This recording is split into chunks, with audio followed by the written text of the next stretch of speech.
Toujours dans notre quête de la tomate idéale, celle de notre enfance pleine de goût et de saveur, nous sommes allés interroger le chef Armand Arnal de la Chassagnette dans son potager plein de soleil. D'accord. Alors là, si vous nous parlez des tomates que vous avez prises ce matin, qu'est-ce que vous nous avez choisi? Il y a une noire de Crimée, il y a une Green Zebra, qui est très belle. Là, on voit elle a commencé à avoir un petit côté un petit peu jaune, comme ça, on voit que la maturité de la tomate est prête. C'est un petit peu jaune doré ici. Elle a eu assez d'eau parce qu'elle n'a pas été tachetée. Là, j'en ai pris une qui a été tachetée, par exemple. Voilà, donc ça, là, il a manqué un petit peu d'eau sur ce pied de tomate. Il était un petit peu trop couvert par les feuilles, donc on voit qu'il y a un côté qui a été un petit peu moins au soleil que l'autre. Voilà, il y a ce genre de choses à reconnaître, quoi. Hein, sur celle-là, on voit qu'elle commence à éclater, donc ça commence à être le moment de l'accueillir.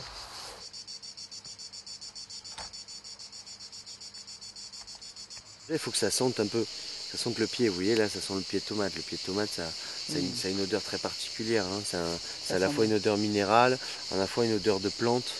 C'est une belle amertume, c'est un parfum. Hein. On pourrait presque penser à une huile essentielle ou à quelque chose comme ça quand on le sent.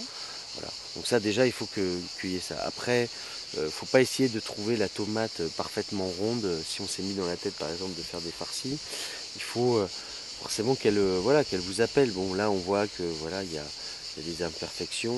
Il ne faut pas arriver avec une envie de tomate bien précise.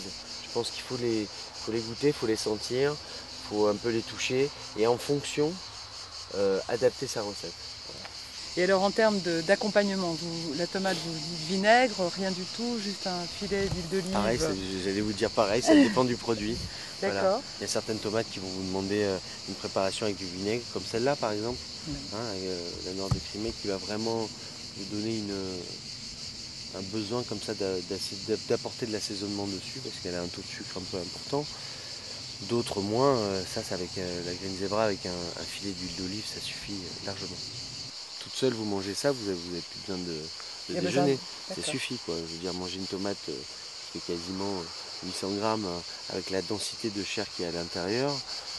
Ça fait un déjeuner. Totalement.